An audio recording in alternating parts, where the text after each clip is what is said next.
hard-earned gains and the rule of law are at serious risk.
One more situation that is of deep concern to me is that in Pakistan, where hard-earned gains and the rule of law are at serious risk.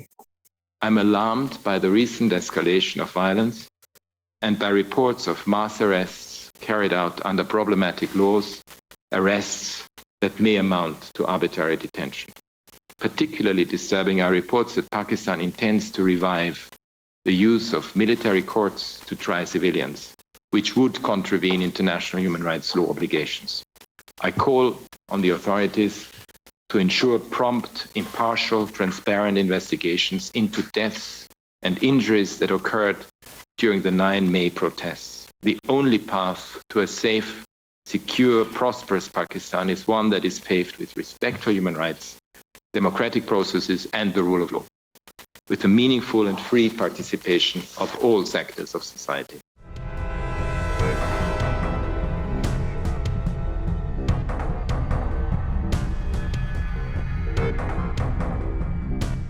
So there's a political chaos in Pakistan, and in recent days we have seen a crackdown against political workers and journalists. The Pakistani government and military leadership decided to try these arrested civilians under military laws. The national and international human rights organizations criticize this decision. What are your thoughts? I will say, as we've said before, we continue to monitor the situation in Pakistan very closely. We don't have a position on one political candidate or another inside Pakistan.